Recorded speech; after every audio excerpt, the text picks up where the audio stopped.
So in this video, guys, it's going to be about feeling God's presence in meditation. And you might be thinking, hang on, I thought this is a channel primarily about non-duality. What's all this God talk? Especially lately, you might be thinking. Because when I started this channel, it was based around non-duality, around non-dual knowledge. And I would make so many videos on non-duality to satisfy the intellect, primarily. But I'd also always drop in words about God, devotion. And now I'm heavily pushing it now because I feel like I've done so many videos on non-duality, how to intellectually understand oneness, how to see it, all that kind of stuff, because this is important. You need to understand non-dual knowledge, how it's the one appearing separate. You need to be intellectually convinced. The reason I'm pushing more devotion now is because your mind needs wisdom, but your heart needs love. So many people out there, they have a mind in ignorance. Now, this doesn't mean stupidity. It just means not seeing reality correctly. A mind in ignorance with hate in the heart. Hate for people, hate for life. Ignorant knowledge and hate in the heart causes all this suffering. So non-duality is, first and foremost, giving you wisdom, and then you need to develop love. Because if you just have the wisdom, I had this problem. I was so resistant to the teachings of God. I came from the teachings of God. I didn't like it. Then I became an atheist, then a Buddhist, neo-Advaitin, traditional Advaitin. And even when I got all this non-dual knowledge, there's so much talk of devotion and I would just roll my eyes. I'm like, that's not for me. I don't need this God stuff. I just need to see oneness. That'll solve all my problems. I can see oneness. It's so obvious to me that this reality is just conscious being appearing separate. I can clearly see it. And I could see it for the longest time, but I didn't feel it. And that's where I reluctantly thought, okay, let's do this God thing again. Apparently that helps or something. And it is literally like the last piece of the puzzle. Once you understand oneness and then you devote, it all clicks, guys, seriously. And if you're watching this and you're rolling your eyes, fair enough. But I guarantee you, eventually, you're going to start devoting in the end. Because what I didn't like about all this God stuff that I was raised in is you've got to believe in some higher power that is separate from you, that is judging you. That's how I interpreted it. And even as a kid, I thought, hang on, if God is infinite and eternal, how are we separate? And I was told, oh, it's beyond all thought. God is beyond all comprehension. I'm thinking, yeah, but infinite and eternal, even as a kid, I'm like, that doesn't make sense. How are we not one with God if infinite and eternal throughout all time and space? I would get these vague answers and then eventually think, doesn't make sense. And he's judging me. I'm doing this wrong. I'm not doing that right. And also there was an us against them mentality in the religion I grew up in. Where we've got the truth, they don't. If they don't come on board, too bad for them. Division, which causes hatred, which causes judgment, all this kind of stuff. I could just sense it. I didn't like it. But what is non-duality's view of God? They view God as an impersonal, personal God. Impersonal in the sense that God has non-objective qualities, not in time and space. Can't be grasped with the mind, yet paradoxically gives rise to all qualities in time and space. Impersonal, personal. Swami Dayananda had a great quote. He said, God isn't something to be believed in, it's a reality to be known. And what is that reality? Consciousness. What do most people think about when they think of God? All-powerful, all-knowing, infinite, eternal, all-loving. The more you study non-dual knowledge, the more you investigate what consciousness is, it satisfies all those. All power happens in consciousness and is made from consciousness. All knowledge happens in consciousness and is made of consciousness. All time and space happens in consciousness and is made from consciousness. Consciousness is all loving. What does love mean? Absence of separation. There is only conscious existence here. That is love. Also, unconditional love is unconditional acceptance. Consciousness allows all. Things are happening, which means they're allowed. And then our mind jumps in and labels it good and bad. I've used this example in the past. It's like a TV screen playing a football match. The screen allows the match to happen, but doesn't have a vested interest in Team A or Team B winning. It's our mind that goes, I need Team A to win, or I need Team B to win. But the screen allows it all. It doesn't care. Consciousness allows all. And then our mind labels it good or bad. If 99 people think something's bad, but one person thinks it's good, reality isn't a voting system. In that one person's head, they think it's good. No one has the ultimate view of reality. Humans have the human view. Animals have the animal view. Plants have the plant experience. And even as we're all human, we've all got different perspectives on this one reality. As Rupert Spira once said, which I love, there isn't one world with 8 billion conscious entities. There is the one consciousness experiencing 8 billion worlds. I'm experiencing my own personal world. So are you, so are 8 billion of us. No one has the ultimate view of reality. That's what consciousness is. Limitless. Can experience all this. So once you realize God isn't something to be believed in, it's a reality to be known, that's where all this devotion starts coming in. And here's a beautiful quote from the Bhagavad Gita. Krishna, God incarnate, speaking to Arjuna, however my devotees approach me, I approach them in the same way. That's what God is. God will give you what you want. If you move about this life as an atheist, saying, what God? I don't see a God. That's exactly what you're going to get, because that's what you think. If you move about this life devoting to a Jesus, you're going to get blessings from a Jesus. Or if you devote to a Krishna or a Shiva, some people pray to Buddha, you're going to get blessings. Reality conforms to your expectations. You know why? Because you don't have consciousness, you are consciousness. You are that limitless consciousness at your core that can project and experience any reality it chooses. And I'm not going to make this video about that, but all I'm saying is, once you revisit this word God and realize God isn't something to be believed in, it's a reality to be known. It's like what they say in the Rig Veda, the oldest of the 4 Vedas, the Mahavakya of the Rig Veda. Now, Mahavakya means great saying. It is Pragyama Brahma. Consciousness is God. That is what God is, consciousness. It satisfies all those definitions. But obviously, guys, you're going to discover that on your journey in non-duality if you haven't discovered it yet. But once all this started sinking in for me, it forced me to devote. I was like, there's no way around it. Here's another reason. As this egoic self, you can only relate to other egos.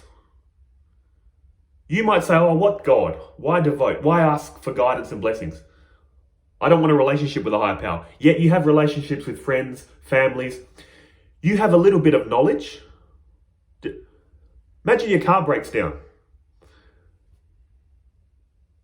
You might have a little bit of knowledge on how to fix the car, but if you can't, what do? You call on a higher power, the mechanic, and he comes to help. You've got a little bit of knowledge of fixing cars, they have all the knowledge. So you're constantly calling on higher powers to help you when you can't do a job. And what's the hardest, toughest job of all? Living this life. You have a little bit of knowledge and power, God has all the knowledge and power. That's all I'm saying. Your egoic self is limited, your true self is limitless. So after that long-winded introduction, what is my meditation routine? I sit down in meditation every day, close my eyes. The first thing I do is I start with a prayer. I pray for love, peace and happiness for the entire world, in general. Then I pray for love, peace and happiness for my enemies. And you might be thinking, why? Because your enemies are only your enemies because they're miserable. Happy people don't make enemies. So if your enemies are happy and doing well, they won't be your enemies. They're full of anger and desire. That's why they're your enemies. So I pray for the world in general, love, peace and happiness. My enemies love peace and happiness. My family and friends love peace and happiness in general. Once I've done all that, I zoom in on specific people that need help. There's always a family member that's going through something. So I specifically pray for specific people that they're going to do well, they're going to get better, their life's going to turn around, all that kind of stuff. Then finally, when I get to myself, the only thing I ever pray for, first of all, I say, thank you, God, for all the blessings I've had, have, and will continue to have. Then I say, God, look, I have tried to run my life, doing it my way, but it's too hard for me. So this free will you've given me, I'm freely giving it back to you. I'm going to let you run the show. I'm going to trust that everything I think, feel, say, and do is going to be guided through your wisdom and power and intelligence. I basically start my meditation off with a prayer of surrender. I also say to God, I'm so happy for all the blessings and all the things that go wrong. I'm happy for that too, because I know you doing that to me is bringing me closer to you, reminding me not to put my happiness in this world, to put it in you. Now, these prayers aren't like reading a script. That's the general framework of my prayer, but it's whatever I'm feeling in the moment. I talk to God like I'm talking to a parent. You don't have a script that you read to your parent each and every morning. You have a conversation. But the biggest thing I say is, God, use my body as an instrument for wisdom, knowledge, to help others. You take care of it. I'm offloading it to you. It's too hard for me. That kind of vibe to it. Then what I do is I just sit in meditation and focus on the feeling of existence. You know that feeling, I'm alive, I'm conscious? I don't focus on breathing or a mantra. I just focus on the feeling of existence and visualize that as God's presence. What this does, it's funny, I would tell people in the past, there was one guy I said, ever notice how you know you're alive, you know you exist? And he went, oh, you're right. Like he was genuinely stunned when I said, isn't it weird how you know you exist? The reason he did that is the reason most people would do that. People forget that they're alive, that they're living life, and how amazing that is. You know you're experiencing, you know you're watching a video right now. How? Consciousness is the mystery. No one has solved it. If you haven't looked at science lately, they don't know what to do with consciousness. Some scientists, I feel, wish consciousness would go away. It's not fitting into their model. Because science is the study of the objective reality. How does non-objective consciousness arise from unconscious objective matter? They can't. Their mind's blown. So what I'm saying is the feeling the feeling of knowing you exist is a miracle that you've forgotten. So I sit with that feeling of existence in meditation. What this has done over the years, I would have to go through life and go, oh yeah, I know I exist. Like that guy's reaction was, oh yeah, I exist. I know I'm alive. That was a background feeling. The more you sit in meditation and focus on that feeling, over time, day after day, month after month, that feeling of existence slowly, it feels like it's coming to the foreground. You've got objective experience in the front, this feeling of existence in the back. Slowly over time, the most primary thing I experience now is the feeling of existence, objective reality in the background. That's the best way I can describe it. This reality for me is pulsating with consciousness. I call it God's presence. That's all I ever see and feel now. Just that knowing you exist. So when you anchor your attention in that feeling in meditation, basically you're also training your attention to sit there. When it's not required, sit with the feeling of existence. And that's also how I live my day-to-day life. I go about this life anchored in the feeling of existence. When a practical thought comes, I think of a practical solution. If there is no practical solution, my next thought is nothing can be done. Don't think about it anymore. I don't think of all this shoulda, coulda, woulda, why did they do that, why did I do this, egoic thought patterns. My attention is focused on the feeling of existence. I move through this reality and trust everything will be taken care of itself. That has been the key to my awkwardness in social situations. I've always been introverted, and I would avoid social situations so many times because I would think and overthink and get nervous around people. Because my egoic mind was always in the way, chattering. Say this, if they say that, do this. Oh, it would make me awkward and nervous. What do I do now? Anchor myself with a feeling of existence, I call it God's presence, then just go into an interaction, confidently knowing I don't need to think, I don't need to do anything. This interaction is going to take care of itself. God's going to take care of it for me. I'm trusting God to work through me, say the right things, do the right things. Nothing, I don't need to think about anything. Focus on the feeling of existence, move into the interaction. It takes care of itself. It flows so beautifully and naturally because the egoic mind isn't in the way. Overthinking it, blocking God's wisdom and intelligence. That's how I like to view it. You want to have this feeling that God's presence is pulsating through your body. All the wisdom, all the intelligence is guiding your actions. You're not in control of anything. That's what I'm trying to make you guys understand. And when you get to that point, life is just in flow. You're going to say the right things, do the right things. Even when things go wrong, you realize it's just God needing to teach you a lesson. Everything is seen as a blessing ultimately. That's what I'm saying. So again, that's just what I do. Start my meditation with a prayer. Sit with the feeling of existence. Visualize that as God's presence. Here's another thing. Many people probably don't experience this because many people don't sit in silence. You know what God's voice truly would be? Your intuition. You know that your intuition, that silent voice in you that has so many answers to so many questions. God's voice is silent. It's intuition.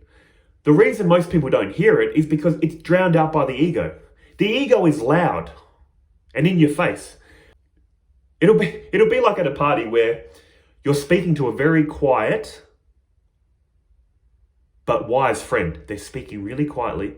And then this big loud friend goes, "Hey, how you going? How you going, Simon?" Blah, blah.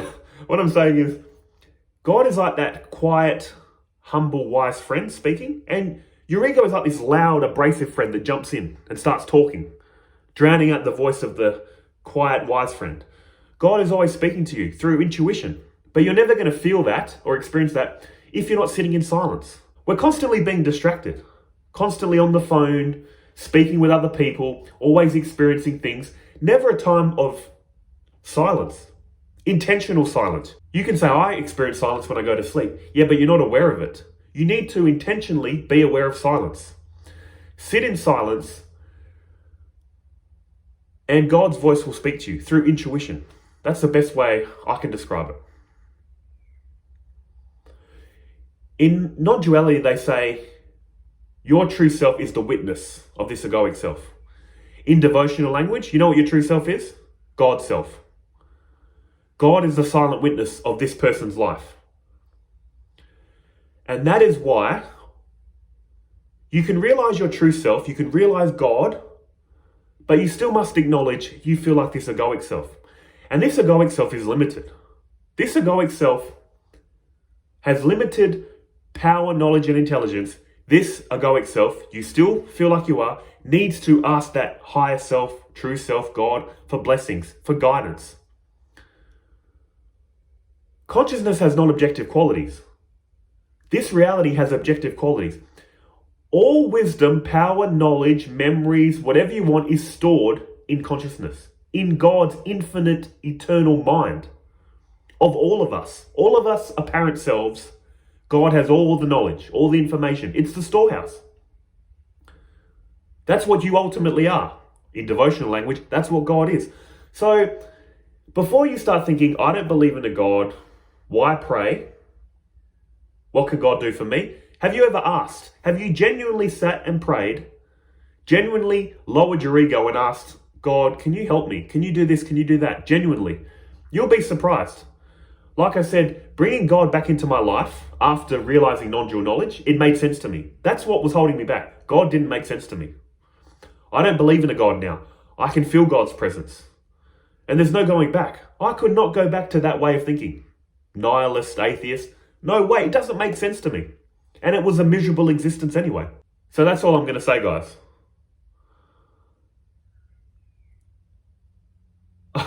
I used to look at people, even when I was into the non-dual knowledge without the God, I used to look at people and go, oh, they're praying to some make-believe person in the sky. Good on them.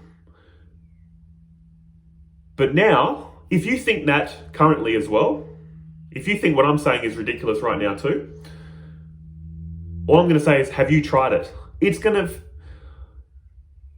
You're always living through stories anyway. If you think this is all a story, your whole life is a story. The human experience is just a story made of human language and concepts. How's the story going for you? If your story is miserable, you're in suffering, you have no meaning in life, why not change up the story? Make it a God story and watch how much blessings, peace and happiness flood your very being. There's so many times I'm just going through life, just driving the car or walking, I just get this flood of joy for no reason. It can almost bring, to be honest, tears to my eyes. Why? Because it's just, reality's so beautiful. You just get this flood of love and you're just like, the fact this is happening, wow. Uncaused joy for no reason. I would never experience that in the past. It's just a deep appreciation and gratitude for the miracle of existence. That's the best way I can describe it. So, what do people always do? They do what makes them happy. This makes me happy. This is the way for me. And if it's not for you, that's fine. And all I'm saying is, again to repeat, if non-dual knowledge is just for you, you don't need devotion. That's all you need to do, of course. Look through this reality just through intellect. But if you have that longing in your heart doesn't respond to logic. It responds to love. And you need to pour out that love somewhere. Pour it into a higher power. A higher power that you can ask anything you wish. A higher power that will never leave you. A higher power that can work through you if you allow it to. Surrender to the higher power. It'll work through you. Make your life so much more beautiful and peaceful. That's all I wanted to say. I know this video was mostly talking about God and a little bit about meditation. But I just thought I'd just want to put all my thoughts out there about devotion. How it's going to change your life if you're not doing it. And if you think this is ridiculous right now, trust me, eventually you're going to be led to this realization. I know the routine. I know it's going to happen because it happened to me and it's happened to many others. So, in any case, guys, take care. Thanks for watching.